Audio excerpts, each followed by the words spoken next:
Portal Extremos, o seu portal de aventura.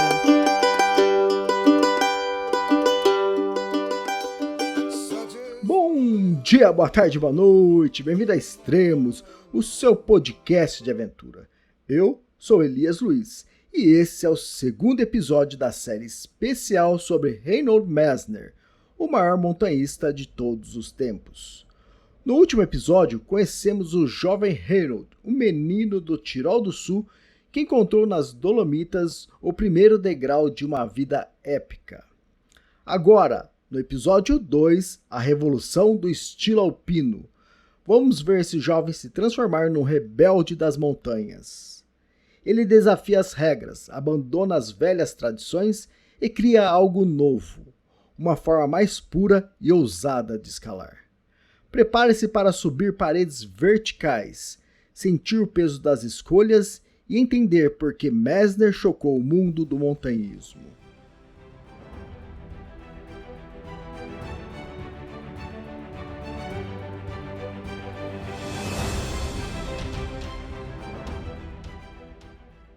Estamos no início dos anos 1960 e Reinhold Messner já deixou de ser o menino que brincava nas colinas e fiumes.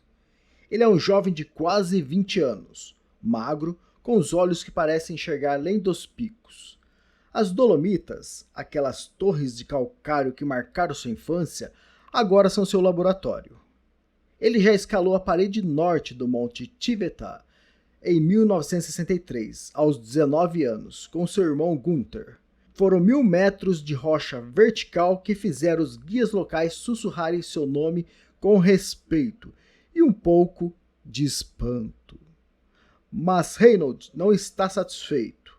Ele olha para as montanhas com uma inquietação que ninguém ao seu redor entende ainda. Naquele tempo, o montanhismo nos Alpes era quase uma ciência militar. Escaladores subiam carregados de pitons, martelos, cordas pesadas, escadas de metal, uma verdadeira invasão da rocha. Cada ascensão era um cerco, pregos cravados na rocha, acampamentos montados, expedições que podiam durar semanas. Para a maioria, vencer uma montanha era dominá-la com força e equipamentos. Mas Reinhold via isso como uma traição ao espírito da escalada. Ele sentia que todo aquele peso tirava a alma da aventura. Quanto mais ferramentas você usa, menos você entende a montanha. Era uma ideia que ia contra tudo o que o montanhismo representava na época.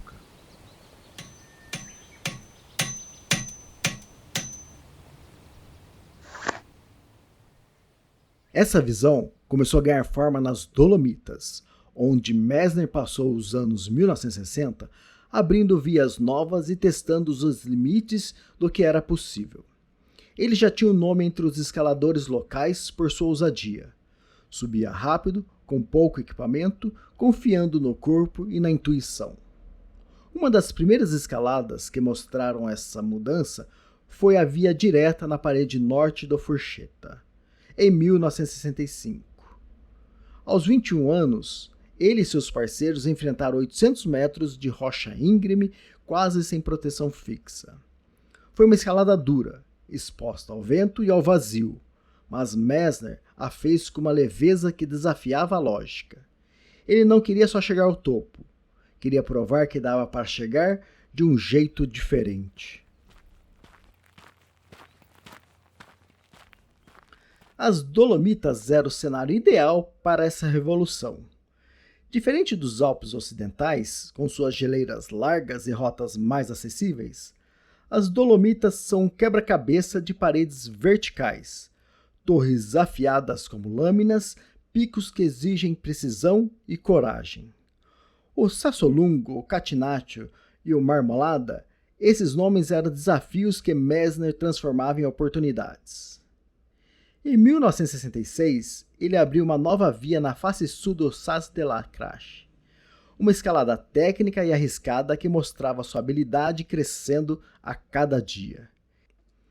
Ele estava começando a deixar sua marca e a incomodar muita gente no processo.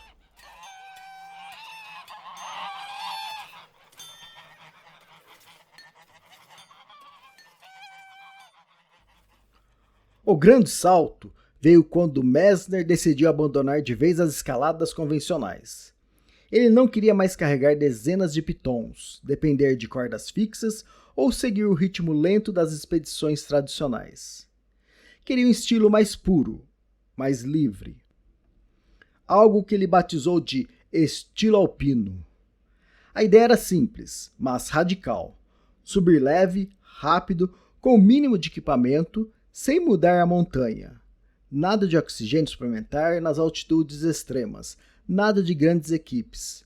Só o escalador, a rocha e o silêncio do cume. Escalar deve ser uma dança, não um assalto.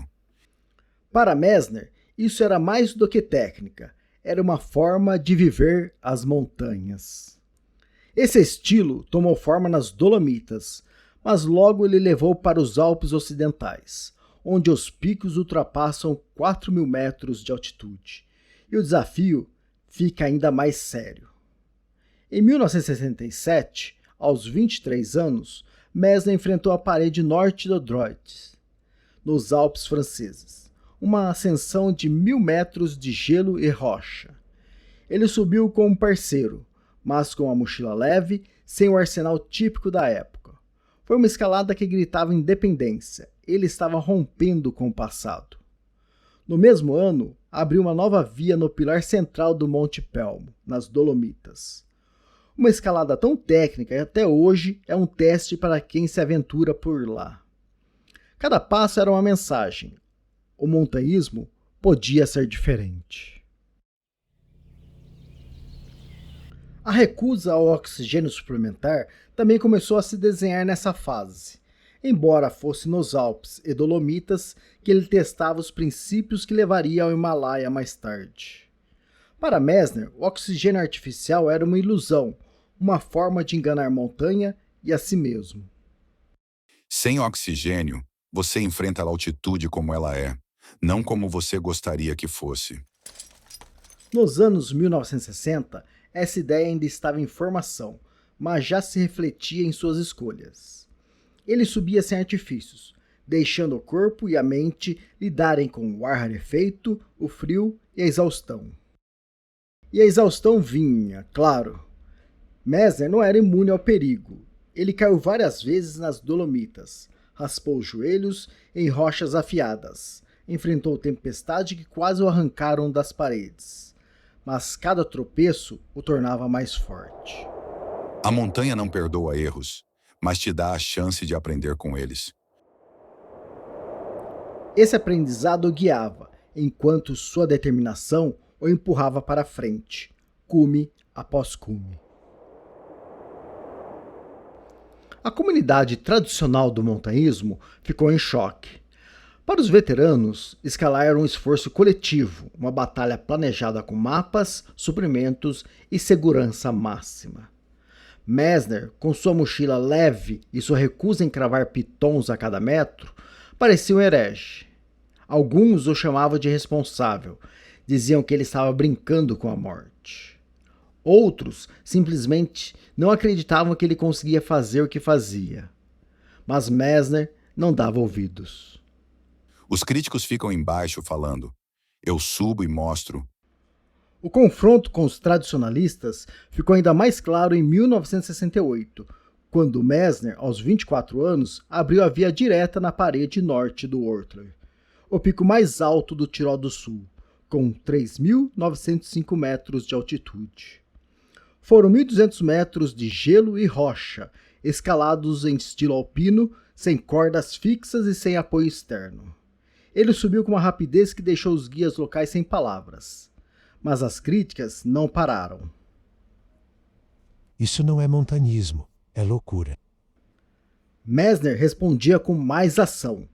Cada nova escalada era uma prova de que o estilo alpino não era só possível, mas uma evolução natural do esporte.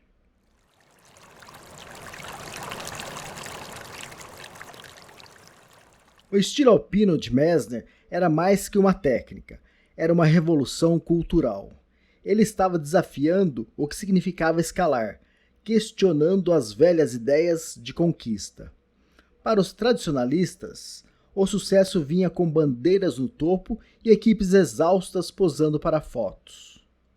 Para Messner, era algo mais íntimo, mais verdadeiro. Ele não queria dominar a montanha, queria pertencer a ela. E isso o colocava em guerra aberta com o mundo que não estava pronto para mudar.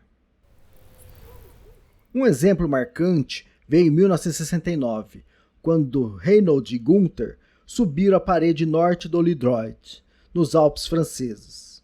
Foram 1.000 metros de gelo vertical, enfrentados em estilo alpino, sob condições que faria qualquer um desistir. Quando voltaram, os montanhistas locais ficaram divididos. Alguns viam genialidade, outros viam provocação. Eles achavam que eu estava destruindo o montanhismo, mas eu estava começando a construí-lo de novo.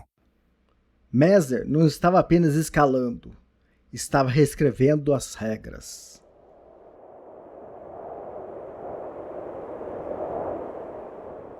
No fim dos anos 1960, Reinhold Messner já era uma força impossível de ignorar. Suas escaladas difíceis em Forqueta, Ortler, Droit, Pelmo provavam que o estilo alpino era o futuro. Ele estava pronto para levar essa visão além dos Alpes, até os gigantes do Himalaia. Mas isso é história para o próximo episódio, quando o Nanga Parbat entra em cena, trazendo glória e dor.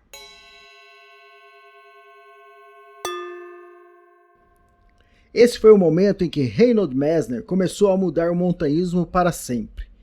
Ele trocou o peso das tradições pela leveza da ousadia, e o mundo nunca mais viu as montanhas do mesmo jeito. No próximo capítulo, subimos ainda mais alto e enfrentamos uma das maiores polêmicas da vida dele. Não perca!